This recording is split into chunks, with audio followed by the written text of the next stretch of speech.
네, 안녕하세요. 혹시 어느 날 가만히 있는데 시험관 같지 않은 날이 있었나요? 혹은 해야 되는 일은 있는데 아, 생각은 나는데 진짜 쳐다보기도 싫다. 이런 날은요?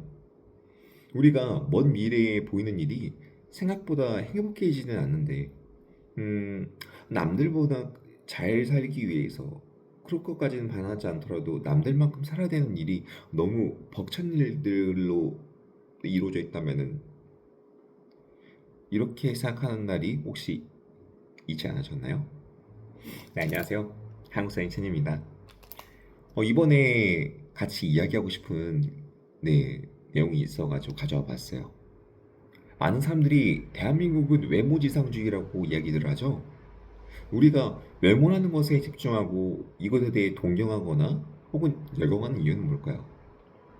어떤 사람은 포기하기도 하는 이 외모가 세상을 살아가는 데 있어서 굉장히 사실은 유리한 부분이라고 생각해요. 처음 하는 사람에게 그 사람의 내면과 뭐 능력, 그 다음에 뭐 인간관계나 문제 해결 능력 이런 등등을 바로 알 수 있는 방법이 있을까요? 저는 아마 없다고 생각해요. 뭐 굉장히 선관위 좋고 그 다음에 어떤 사람에 대해서 잘 사람 보는 눈이 좋다라고 생각하는 사람들조차 선입견이 생기고 어떤 사람을 잘못 볼 수 있는 가능성은 분명히 있다고 생각하거든요. 그래서 제가 좀 세게 얘기해 보자면 단언컨대 처음 만난 사람을 파악하는데 우리는 지극히 적은 정보만으로 알아내기 때문에 그 정보의 타당성은 낮을 거라고 생각한다는 겁니다. 그렇다면 우리가 이러한 적은 정보밖에 없는데 어, 사람들은 빠르게 판단해야 되는 순간들이 있잖아요. 처음 사람 만났을 때, 이 사람은 떤 사람이겠다. 이 사람은 곁에 주지 말아야겠다. 이 사람은 곁에 둬야겠다. 이 사람은 되게 좋은 사람이다, 나쁜 사람이다. 이런 빠른 판단이 이루어지지 않으면은 우리가 일상을 살아가면서 굉장히 피해를 입거나 혹은 우리가 기회가 왔을 때 놓칠 수 있는 확률도 높아진다는 거죠. 그럴 때 우리가 되게 빨리 판단하는 방법 중에 하나인 방법은 무엇일까요? 앞에서도 말씀드렸지만 사실 네, 우리가 보는 게 제일 처음 접하는 정보이자 인간이 어떤 것을 배우는 수단의 90%가 이 시각이 있다고 하더라고요. 음, 유명한 경우 중에는 이런 말도 있다고 해요. 보는 것이 믿는 것이다. 우리 자신에게 판단력과 어떤 것을 그리고 인지할 수 있는 이런 인지력이 보통 사람과 다른 통찰력이 있다며 자신하는 사람들 또한 이 보이는 것에 대한 영향으로부터 완벽히 독립할 수는 없을 겁니다. 음, 어떤 이런 배경을 한번 생각해 볼까요? 어떤 사람이 굉장히 잘 차려입은 정장을 입고 넥타이를 딱 매고 서류 가방 케이스가 뭐 007처럼 굉장히 세련된 느낌으로다가 저 사람은 굉장히 젠틀하고 약간 화이트 컬러일 것 같다는 그런 느낌이 좀 든다 했을 때 그 사람에 대한 이미지가 어떨까요? 네, 약간 능력 있을 것 같고 약간 뭔가 좀 지적일 것 같은 그런 느낌이 좀 있지 않을까요? 아마 그 사람은 돈도 많을 것 같고 뭔가 좋은 학교 나왔을 것 같다라는 그런 느낌도 있을 것 같아요. 신뢰감이 간다 이런 걸 수도 있겠죠. 그런데 말이죠. 우리가 이런 것들을 하나로 퉁쳐서 말해서 이제 외모라고 얘기하기에는 지나치게 많은 정보가 있는 것도 사실이라고 생각해요. 앞에서 말씀드리기에도 우리가 처음 판단했을 때 그리고 빠르게 이런 판단해야 되는 상황 때문에 우리는 어떤 선입견을 갖게 되는 게 사실 모든 사람의 특징이라고 생각하거든요. 어떤 사람이라도 선입견이 없을 수는 없다고 생각해요. 그렇다고 하면은 우리가 선입견이라는 게 나쁘다는 거는 인지했지만 어, 이런 선입견에 대해서 좀 더 활용할 수 있는 방법은 없을까? 한번 생각해 보자고요. 이런 외모라는 것이 사람들에게 선입견을 만들어주고 한다고 하면은 이 외모라는 것을 최고 수준으로 끌어올리면은 뭐 무조건 좋은 거겠네요. 그런데 우리가 외모가 모든 걸 다 좌지우지한다고 하면은 외모라는 것을 압도적으로 가진 사람에게 외모로 승비해서 이길 수가 있을까요? 예를 들자면 차은우와 카리나 이런 압도적인 외모를 가지고 있는 사람과 외모로 대결해서 이길 수 있는 사람이 얼마나 될까요? 아마 외모에 자신 있는 사람이라고 할지라도 그분들의 이름을 듣는 순간 전 안 됩니다. 아니면 그분들은 논외죠. 약간 이런 반응이 아마 정상적인 반응이거나 아니면 일반적인 반응일 거라 생각해요. 음, 그러면 그분들과 어떤 대결을 한다거나 아니면 그분들과 경쟁을 한다거나 그 사람들의 가치와 조금이라도 비벼볼 수 있을 만한 그런 방법은 없는 걸까요? 다행스럽게도 어떤 사람의 가치 그리고 인생의 가치를 판단하는 그런 기준은 네, 여러 가지가 있다고 하고 그거에 대해서 간단하게 이야기하는 것들이 있더라고요. 음, 게임의 종류가 7가지가 있다고 생각하면은 우리가 게임에 따라서 각각 다른 전략을 세우겠죠. 어떤 게임에서는 생존을 하는 게 오래 살아남아가지고 최종 승자가 되는 것 이것일 수도 있겠고 어떤 사람에게는 혹은 어떤 게임에게는 다른 그 최대한 많은 친구를 만들어 가지고 인프라를 최대한 크게 만들어서 큰 게임을 만드는 게 승리 조건일 수도 있겠죠. 뭐 어떤 사람에게는 역작을 만들어서 부류의 역작을 만드는 그런 게임을 하고 있을 수도 있겠고요. 음, 그렇다고 하면은 우리가 이러한 게임의 종류가 7가지로 간다면은 메모란 게임에서만 목매달 필요는 없을 테고 그렇다고 하면은 우리가 외모라는 게임의 중요성을 감안하면서 다른 게임들을 같이 섞어보면 어떨까요? 자, 외모라는 게임에서 어떤 차은우와 카리나 같은 사람들을 이길 수가 없다면은 우리는 그들과 다른 게임에서 전략을 해보면은 그들과 비벼볼 수 있을 만한 가능성이 생기지 않을까요? 어떨까요? 이제 조금 흥미가 생겼을까요? 이길 수 있는 게임을 만들어 놓고 플레이하는 세계로 초대장을 당신에게 드리도록 하겠습니다. 게임의 종류는 간단하게 7가지로 나눌 수 있습니다. 왜 7가지일까요? 인간이 가지고 있는 능력의 방향성과 욕망 혹은 욕구에 대한 그 방향성이 7가지 굉장히 흡사하다고 생각해요. 어떤 사람이 죄를 저지를 수 있는 방법이 7가지라고 한다고 하면은 그 7가지 죄악은 사실 욕망과 욕구에 충실한 결과거든요. 저는 그렇게 생각하는데 7가지 대죄라는 말이 있죠. 이런 것처럼 욕구의 근원은 7가지로 나눌 수 있다고 저는 생각하는 부분 중 하나입니다. 아비투스가 7가지라고 그 자본을 나눴는데 이러한 자본이 뭐 문화, 사회, 그리고 육체적인 자본, 그리고 개인이 갖고 있는 경제, 그리고 뭐 기타 등등으로 해서 7가지가 되는데 아래다가 제가 한번 써놨어요. 네, 이러한 그 자본의 종류가 7가지가 된다는 그 점으로부터 우리는 다른 사람에게 처음 만났을 때 외모의 점수는 당연히 선입견 연수가 생기겠죠. 그런데 시간이 지날수록 그 사람에 대해서 알아갈수록 이 사람은 정말 괜찮은 사람이다. 혹은 이 사람에게 이런 강점이 있겠다라고 생각하는 것부터 7가지 게임이 만들 수 있다는 겁니다. 음, 제가 이야기하고자 하는 방향성이 어느 정도로 조금 벗어나고 있는 느낌이 들긴 하는데 여러분께서도 아마 한 가지 수단으로만 사람을 판단하지는 않을 거라고 생각해요. 근데 어느 한 가지 수단이 너무나도 낮은 수준이라고 하면은 아마 기피하겠죠. 예를 들어서 외모가 어느 정도 수준에 있으면 오케이.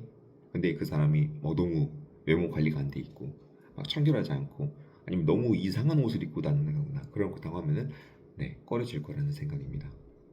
다른 일곱 가지 자본도 마찬가지예요. 네, 한 사람이 발휘할 수 있는 잠재력의 네, 가장 이상적인 부분이 아마 있겠죠.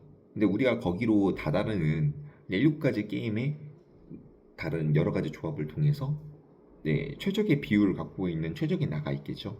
근데 그거에 도달할 수 있는 것과 내가 다른 사람들에게 보여주는데 일곱 가지 게임이 있다는 것이 네, 인지하지 못하고 한 가지 게임만 계속 하다가 나머지에서 미달점을 맞아버리면은 다른 사람들은 나머지 뭐 여섯 가지가 있든 뭐 일곱 가지가 있든 아니면은 그 사람의 뭐 어떤 다른 장점이 있더라도 더 이상 알아보지 않으려고 한다는 거겠죠.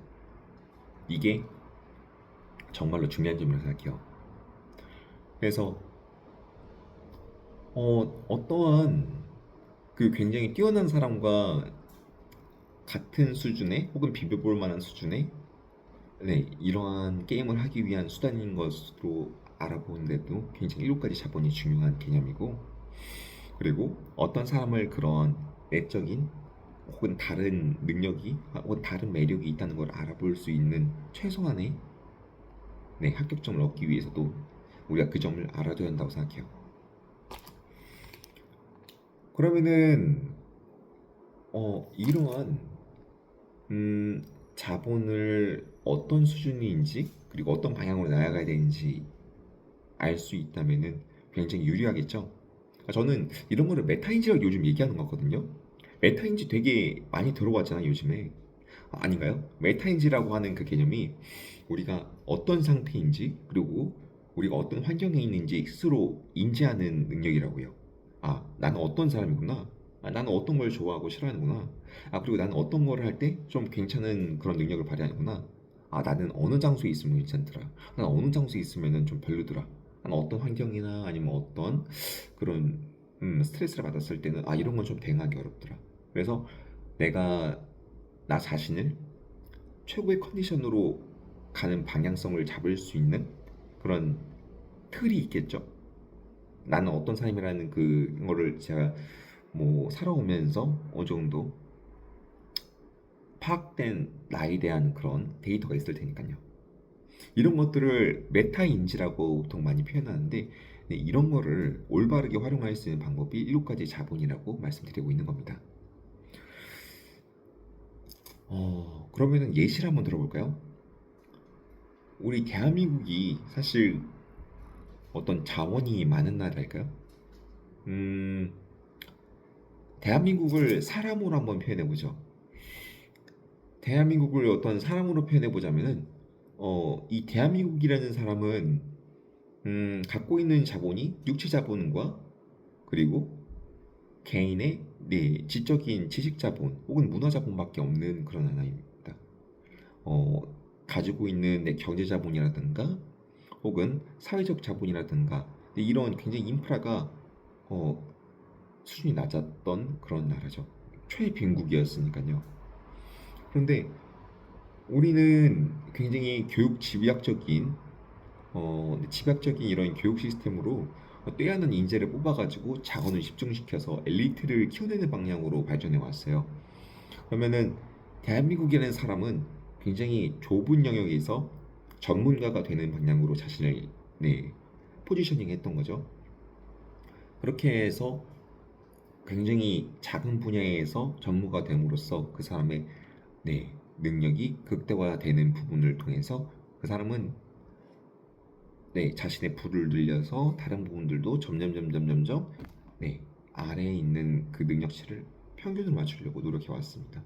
그 결과가 현재 뭐 경제 뭐 한 10위권 정도 되는 세계적으로 그래도 선진국의 반열에 들었다는 네, 나라가 혹은 대한민국의 그 의인화한 그 전체 210몇 국개국 230명 네, 세계 230명 가까이의 네, 사람들이 살고 있는데 그 중에서 거의 10위권에 다다랐던 꼴찌에서 10위권이 된 네, 대한민국의 사람의 전략이 아니었을까 저는 그렇게 생각합니다.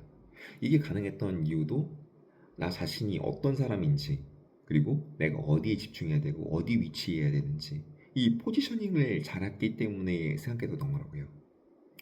어, 그렇다면은 앞에서 제가 얘기했던 7가지 게임도 여기에 적용할 수 있다고 생각하는 거죠. 내가 어떤 게임을 할 때 나 자신이 정말 경쟁력이 있는지 알 수 있으려면은 나 자신을 잘 알아야겠죠. 그래서 우리나라가 어떤 방향으로 선택했는지 네, 조금은 이해가 되더라고요. 이게 제가 말하는 아비투스의 내용입니다. 메타 인식을 키워주는 굉장히 좋은 책이거든요.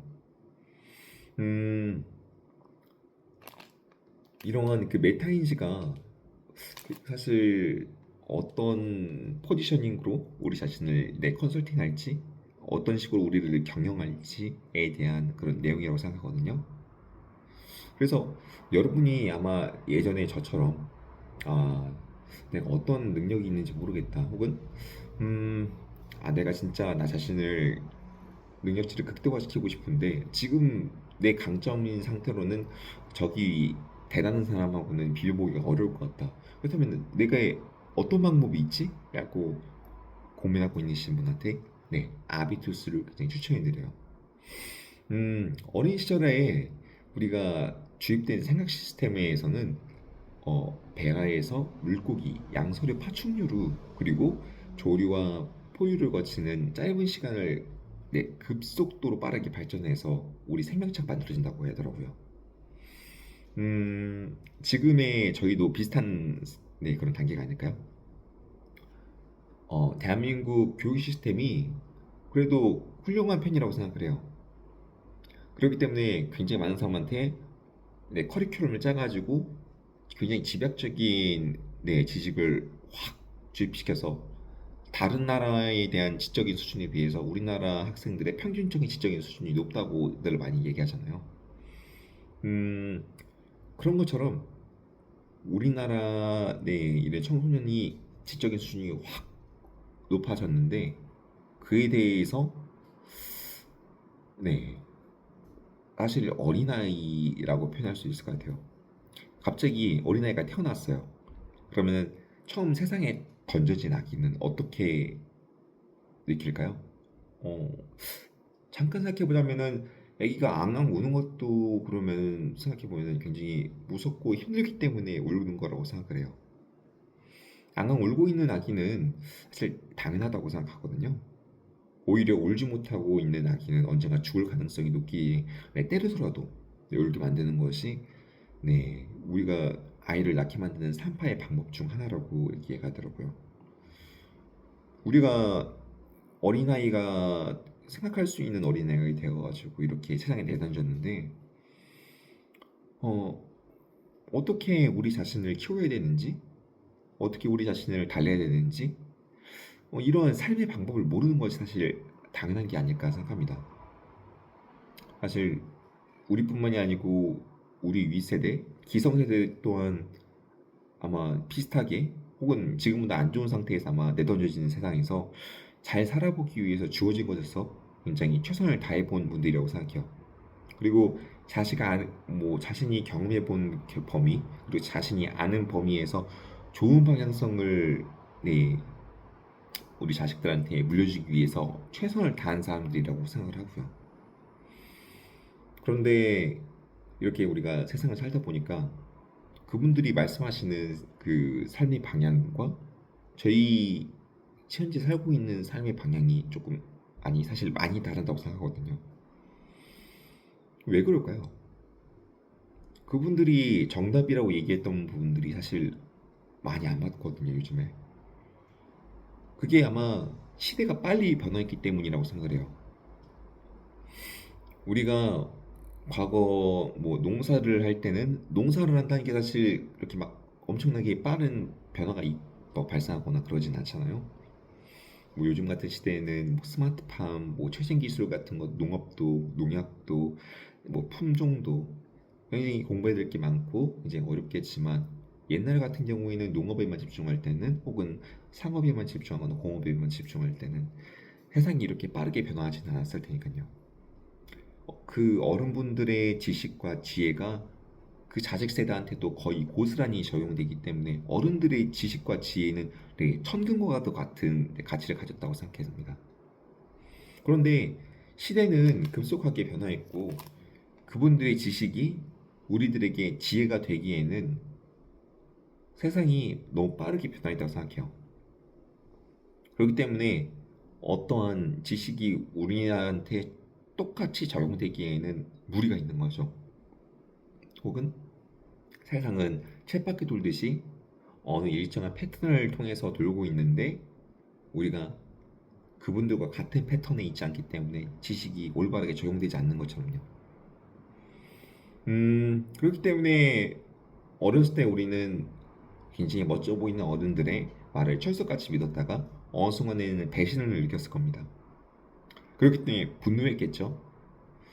그리고 그런 거를 나는 어떻게든 나는 다르니까 깨보겠다 해서 분노한 상태에서 벽에 부딪혀 보고 나서 벽이 너무 단단하다 혹은 벽이 너무 높다고 느껴서 절망하거나 냉소적으로 비관했을지도 모릅니다. 음, 그런데 우리가 시작점을 명확히 볼 수 있는 방법과 그리고 도착점을 명확히 볼 수 있는 방법이 있다고 하면은 어떻게 전략을 짜야 되는지 조금은 네, 방향성을 잡을 수 있지 않을까요? 그리고 시작점에 대해서 저는 시작점을 다른 말로 잠재력이라고 말하고 싶어요. 어떤 캐릭터를 육성하는데 어떤 캐릭터는 전사의 재질이 있다고 생각해보죠. 그럼 그 사람은 체력이 뛰어나고 힘이 좋고 육체를 다루는 기술이 뭐 좋다고 하죠. 그러면 그 사람에게 이런 육체 단련과 육체적인 기술 이런 것들을 통달하게 하는 커리큘럼을 짜서 발전시키면 이 사람은 굉장히 훌륭한 롤모델로 앞에 뭐 전사장 혹은 굉장히 유명한 뭐 전사 뭐 이런 사람들을 딱 제시하면서 너의 방향성은 여기란다 하면서 커리큘럼을 따라서 이 사람한테 동기부여도 하고 이 사람은 저렇게 멋진 사람 내가 될 수 있을까라고 했는데 점점점 발전의 방향성과 그 자신의 능력이 증가하는 게 실시간으로 보인다고 하면 그 사람은 재밌겠죠. 아마 이런 게 우리가 메타인지에 대해서 명확하게 했을 때 어떠한 장점이 생길 수 있는지 네 이런 부분이 제가 생각하는 메타인지 활용법이고 이런 메타인지를 명확하게 하고 사람들에게 알릴 수 있는 방법은 7가지의 자본 즉 아비투스라는 이 책을 여러분이 알게 된다면은 다른 생각의 깊이와 다른 생각의 구조를 얻을 수 있을 거라고 저는 확신합니다. 음, 저는 사실 많이 부족한 사람이에요. 그래서 여러분들과 함께 성장하고 싶고, 어, 많이 부족하기 때문에 여러분들이 내용을 들으면서 어, 아마 빈 공간이 있다고도 느끼셨을 것 같아요. 그렇지만 저는 지금보다 더 나은 제가 될 거라고 확신합니다. 그래서 앞으로 잘 될 거라고 생각하는 저를 지켜봐 주셨으면은 네, 조금은 영혼을 소망을 한번 이렇게 말씀드려봅니다. 저는 제가 잘 되는 모습으로 여러분 또한 가능하다는 것을 증명해 보이고 싶기 때문에 이런 소망을 좀 갖고 있어요.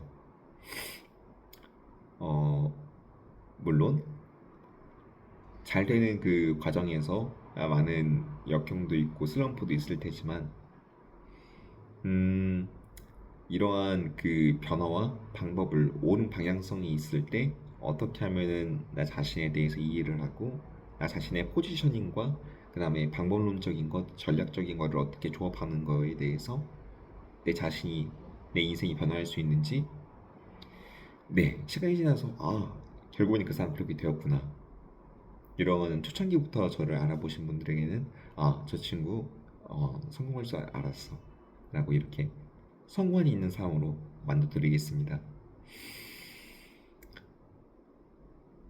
지금까지 한국사인 첸이었고요. 다음에는 더 흥미로운 얘기와 네 생각해보면은 꽤 재밌는 얘기들로 함께 다시 만나요. 안녕.